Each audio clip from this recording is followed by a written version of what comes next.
आत्मदाह की चेतावनी के बाद पुलिस छावनी में तब्दील हुआ विकास भवन। गौर विकास क्षेत्र के ग्राम पंचायत पतलिया के बुजुर्ग की पेंशन रोके जाने के विरोध में विकास भवन पर आमरण अनशन पर बैठे भारत मुक्ति मोर्चा के जिलाध्यक्ष RK अर्तियन द्वारा आत्महत्या किए जाने की चेतावनी के बाद स्थानीय प्रशासन के हाथ पांव फूल गए। हालांकि जानकारी मिलते ही विकास भवन पुलिस छावनी में तब्दील हो गया और अर्तियन आत्मदाह नहीं कर पाए।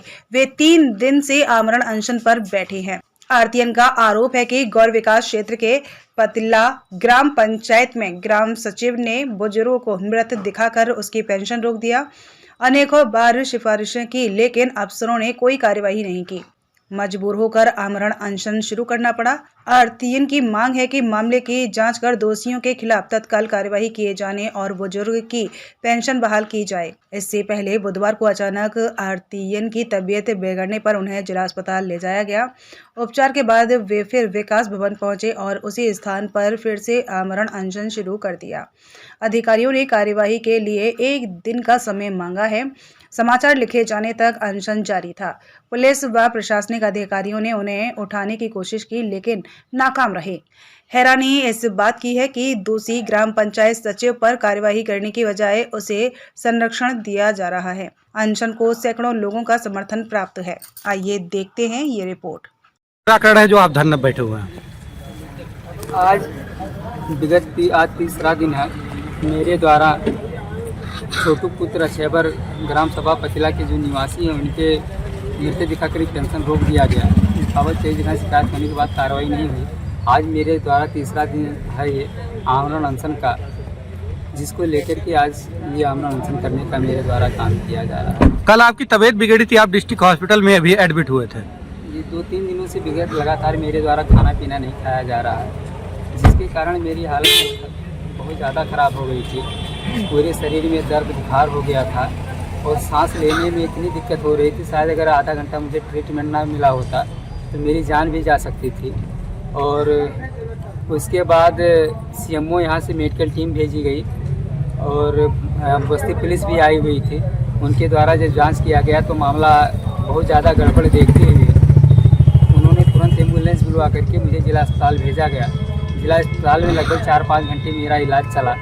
इलाज चलने के बाद जो है वहाँ मैं बिना डॉक्टरों से छुट्टी ले चुकी है। जो हमारी ये लड़ाई है मान सम्मान स्वाभिमान की लड़ाई है।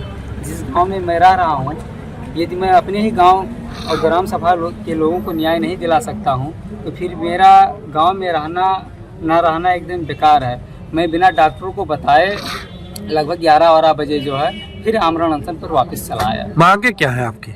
मांगे हमारी यही है, सचिव जिन्होंने मृतक दिखा करके पेंशन रोका उनको तत्काल निलंबित किया जाए। और दूसरी जो बात है, श्याम बिहारी ADO पंचायत को जांच मिली थी जांच करने के लिए, उन्होंने मेरा भी पक्ष जाना, सेक्रेटरी का भी पक्ष जाना होगा, लेकिन जो उन्होंने आख्या प्रेषित की उसमें एक तरफा पूरा सचिव को बचाने को ही लेकर के आख्या लगाई गई। यदि वो आख्या सही दिए होते तो अब तक सचिव निलंबित हो गए होते। तो इसमें लगता है ये बहुत बड़ा लेन देन का मामला है। क्योंकि लेन देन का मामला मैं इसलिए कह सकता हूँ कि कुछ पत्रकार बंधु भी हैं जिनके बारे में सुनाई पड़ रहा है कि श्याम बिहारी के द्वारा 10-15 हज़ार रुपया दे करके उनको मैनेज किया जा रहा है कि जा करके किसी तरीके से धरना खत्म करवाया जाए। और मेरे पास भी डिमांडिंग भेजी जा रही है। अगर इधर डिमांडिंग हो सकती है तो ऐसा प्रतीत होता है कि श्याम बिहारी के द्वारा अच्छी रकम ली गई है और ऊपर तक बांटी गई है, इसलिए सचिव के ऊपर कोई कार्रवाई नहीं की गई और आख्या उनके खिलाफ समर्थन में लगाई गई। इस वजह से उनके ऊपर कोई कार्रवाई नहीं हुई है। अनशन कब तक चलेगा आपका? ये अनशन मैं आप लोगों के माध्यम से एक बात ये बताना चाहता हूँ। देखिए, कोई गलत कदम उठाता है, आत्महत्या उठाता, हम लोग तो अभी तक कहते ही चले आए हैं कि वो बड़ा कायर होगा जो इस तरीके से आत्महत्या जैसा, लेकिन मैं जानता हूँ कि वो कायर नहीं होगा। ये बात मैं आप लोगों के माध्यम से पहुँचाना चाहता हूँ जिलाधिकारी महोदय को, फिर पुलिस अधीक्षक को, SDM सदर बस्ती को, SDM हरैया को, जिला पंचायत राज अधिकारी को, श्याम बिहारी को और सचिव को कि ये कोई गलत मेरे साथ कुछ भी होता है तो इसकी संपूर्ण जिम्मेदारी इनकी होगी। क्योंकि आज मैं जो बैठा हुआ हूँ, मैं अपने राष्ट्रीय स्तर का मुद्दा छोड़ करके बैठा हुआ हूँ। मेरा संगठन बहुत बड़ा संगठन है या छोटी मोटी चीज़ों की लड़ाई नहीं लड़ता कि छोटी मोटी चीज़ों के लिए लड़ाई लड़ता है। इसके जो उद्देश्य हैं, बहुत संगठन जो भारत मुक्ति मोर्चा है, आदरणीय मोहम्मद मेसराम साहब का जो उद्देश्य है वो बहुत महान है, बहुत बड़ा है। वह इस देश में व्यवस्था परिवर्तन करना चाहते हैं। उस लड़ाई को छोड़ करके आप देख सकते हैं बैनर में पूरा बना हुआ संगठन इस समय ईवीएम को लेकर के, जात आधारित जनगणना को लेकर के अमित शाह द्वारा जो बाबा साहब के ऊपर बयान दिया गया उसको लेकर के बहुत बड़ा आंदोलन छोड़ा हुआ है। 2 मार्च को फैजाबाद यहाँ से कई बसें जा रही है, उसकी तैयारी चल रही है। उस तैयारी को मैं छोड़ करके बैठा हुआ। 9 अप्रैल को जेल भरो आंदोलन संगठन के द्वारा घोषित हुआ है। फिर जुलाई में भारत बंद का कार्यक्रम घोषित हुआ है। ये बड़े देश को छोड़ करके मैं अपने गाँव के और अपने लोगों का मान सम्मान स्वाभिमान को बचाने के लिए आज यहाँ सारे आंदोलन को छोड़ करके बैठा हुआ हूँ। क्या परिचय है आपका? इसका भी तो मेरी पूरी बात हो जाने दीजिए। तो मैं जो मांग ये कर रहा हूँ कि कुछ होता है तो मैं आज शाम 4 बजे तक इनके तरफ से कोई कार्रवाई नहीं होती सचिव के खिलाफ, तो मैं आप लोगों के माध्यम से सूचना प्रेषित करना चाहता हूँ कि मैं भी वही बुरे कदम उठाऊंगा जिसको लोग कायर बोलते हैं। लोगों को लगेगा कि मैं कायरतापूर्ण कार्य। बेबाक खबरों के लिए हमारे YouTube चैनल को सब्सक्राइब करें।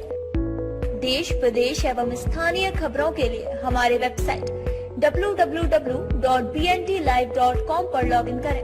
साथ ही Facebook, Twitter, Telegram, Instagram, LinkedIn पर भी फॉलो कर सकते हैं। धन्यवाद।